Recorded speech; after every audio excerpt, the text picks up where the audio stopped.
உங்க வாழ்க்கையில நடக்கிற எல்லா விஷயங்களுக்கும் நீங்க உங்க ஃப்ரெண்டையோ இல்ல உங்க நெய்பரையோ யாராவது ஒருத்தவங்க கைடன்ஸ் நீங்க தேடிட்டு இருக்கிறீங்களா?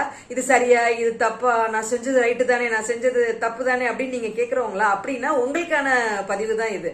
ஏன்னா இப்ப ரீசெண்டா என்னோட ஃப்ரெண்டு வந்து சில விஷயங்களை ஷேர் பண்ணிட்டு என்கிட்ட கேட்டாங்க. அது தப்புன்னு நான் சொல்ல வரல.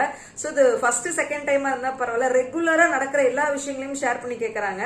அப்படி கேட்கும் பொழுது அந்த விஷயங்களுக்கு என்னால சில நேரத்துல பதில் சொல்லாம கூட போக முடியுது. சம்டைம்ஸ் நம்மளோட அவங்க நல்ல ப்ராப்பரா தான் இருக்கிறாங்க. இதை எதுக்காக சொல்றேன் அப்படின்னா, இது உங்களோட வாழ்க்கை, உங்க வாழ்க்கை வந்து உங்களோட கையில தான் இருக்கு. நீங்க மனசாட்சிக்கு விரோதம் இல்லாம வாழ்ந்துட்டு இருக்கிறீங்க. அப்படிங்கிற பட்சத்துல நடக்கிற விஷயங்கள் நல்லதோ கெட்டதோ அதுக்கெல்லாம் முடிவு நீங்களே எடுக்க வேண்டியதானே. ஏன் அடுத்தவங்களை போய் நம்ம டிபெண்ட் பண்ண ஆரம்பிக்கிறோம்? ஒன்ஸ் நீங்க அடுத்தவங்களை டிபெண்ட் பண்ண ஆரம்பிக்கிறீங்க இந்த டிசிஷன் எடுக்கிறதுக்கு அப்படின்னா லைஃப் வந்து கொலாப்ஸ் ஆயிரும். சோ முடிவு சொல்ற அவங்க ரொம்ப நல்லவங்களாவும் கேட்கறவங்க நம்ம ரொம்ப கெட்டவங்களா ஆயிடுவோம். சோ அதை அவாய்ட் பண்ணுங்க. All the very best.